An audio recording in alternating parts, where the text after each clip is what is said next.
പക്ഷേ മുനമ്പം വിഷയത്തിൽ ഒരു കാര്യം സ്പഷ്ടമാണ്.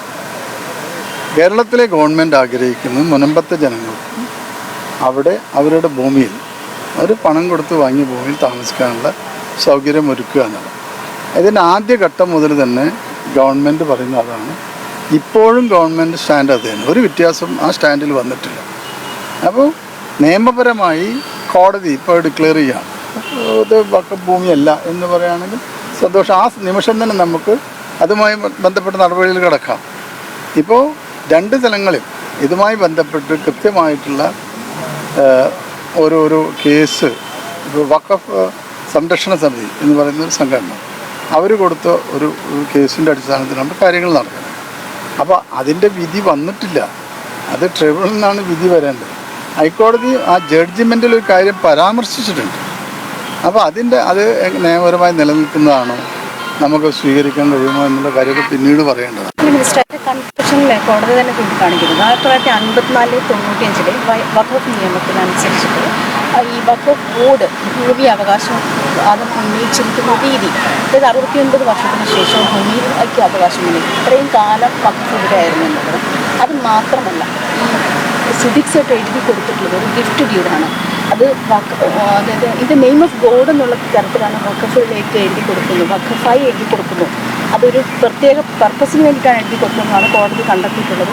വഖഫിൻ്റെ ഭൂമി അല്ല എന്നുമാണ് കോടതി അതിൻ്റെ കൺക്ലൂഷൻ. നോക്കൂ, അതിലുള്ള തർക്കം ഉന്നയിക്കാൻ ഇപ്പോൾ നമുക്ക് കഴിയില്ല. ഞാൻ പറയുന്നത് ജസ്റ്റിസ് രാമേന്ദ്രൻ കമ്മീഷനെ നിയോഗിച്ച സർക്കാരിൻ്റെ നിലപാട് ശരിയല്ല എന്ന് മുമ്പ് ഡിവിഷൻ വെച്ച് പറഞ്ഞിട്ടുണ്ടായിരുന്നു. അതിന് എതിരായിട്ടാണ് ഗവൺമെൻറ് കോടതിയിൽ പോയത്. അതുമായി ബന്ധപ്പെട്ട കേസിലാണ് ഇപ്പോൾ വിധിയുണ്ടായിട്ടുള്ളത്. നിയോഗിക്കാം, അത് ഗവൺമെൻറ് അവകാശമാണ് എന്ന് പറയുകയും ആ കമ്മീഷന് തുടർന്ന് തെറ്റില്ല എന്നാണ് പറഞ്ഞത്.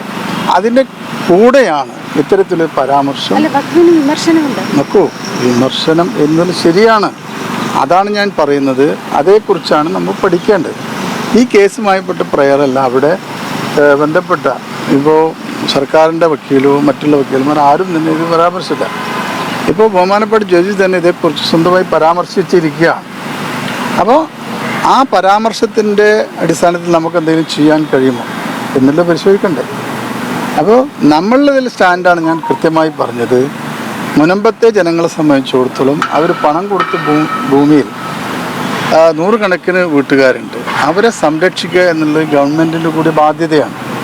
ആ കാര്യത്തിൽ ഒരു വിട്ടുവീഴ്ചയില്ല, ഇപ്പോഴും അപ്പോഴുമില്ല. ഈ കമ്മീഷനെ നിയോഗിച്ചെന്തിനാ, എങ്ങനെയാണ് ആ ഭൂമിയുടെ ഉടമസ്ഥാവകാശം അവർക്ക് ലഭ്യമാക്കാൻ സാധ്യതയുണ്ടോ, ഇതുമായിട്ടുള്ള രേഖകൾ പരിശോധിച്ച് പറയാനല്ലേ പറഞ്ഞു. അല്ലെങ്കിൽ അവരെങ്ങനെ നമുക്ക് പുനരധിവസിക്കാൻ പറ്റും? ഇപ്പോൾ വഖഫിന് അനുകൂലമായ ഒരു വിധി വന്നാൽ എങ്ങനെ അവിടുത്തെ ജനങ്ങളെ നമുക്ക് സംരക്ഷിക്കാൻ കഴിയും, അവർക്ക് അവരുടെ ഭൂമി തിരിച്ചു കൊടുക്കാൻ കഴിയും? അതല്ലേ നമ്മൾ പരിശോധന വിഷയമായത്. അതേക്കുറിച്ചുള്ള കേസാണല്ലോ വന്നത്. ഇപ്പോൾ ബഹുമാനപ്പെട്ട ജഡ്ജ് അതിൽ പരാമർശിച്ച ഒരു ഗണ്ണിക എന്നുള്ളത് അതേക്കുറിച്ച് കൂടുതൽ വിദഗ്ധരുമായി അഭിപ്രായം തേടേണ്ടതാണ്. അപ്പോൾ AGയുമായി ബന്ധപ്പെട്ടൊക്കെ അതിൻ്റെ അഭിപ്രായം നടത്തിയതിന് ശേഷമേ ഇതിൻ്റെ വഖഫ് മന്ത്രി എന്നുള്ളതിൽ എനിക്ക് ഒരു അഭിപ്രായം പറയാൻ കഴിയുള്ളൂ. നോക്കൂ, അതിപ്പോൾ കമ്മീഷൻ റിപ്പോർട്ട് പുറത്തു വരട്ടെ. കമ്മീഷൻ റിപ്പോർട്ടിലാണല്ലോ ഇതുണ്ടാവുക. കമ്മീഷൻ റിപ്പോർട്ട് ഈ ഒരു സാഹചര്യത്തിൽ കുഴപ്പമില്ലെന്നാണ് ചെയർമാൻ പറയുന്നത്. നോക്കൂ, അതെല്ലാം വരട്ടെ. ഒരു കമ്മീഷനെ വെച്ചാൽ കമ്മീഷൻ റിപ്പോർട്ട് എന്തായാലും വരേണ്ടതല്ലേ.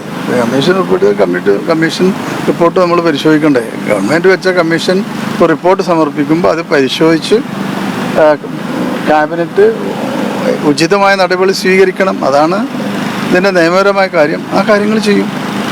ഇതിൽ സ്പഷ്ടമായ ഒരു കാര്യം, മുനമ്പത്തെ ജനങ്ങളെ ഇറക്കി വിടുന്ന കാര്യത്തിൽ സർക്കാരിന് യാതൊരുവിധ അവരെ ഇറക്കി വിടുക എന്നുള്ള നിലപാടിൽ നമ്മൾ നിൽക്കുന്നില്ല. അവരെ സംരക്ഷിക്കുക എന്നുള്ള നിലപാടിലാണ് നമ്മൾ നിൽക്കുന്നത്. ആ കാര്യത്തിൽ മറ്റൊരു അഭിപ്രായം പറയേണ്ട ആവശ്യമില്ല.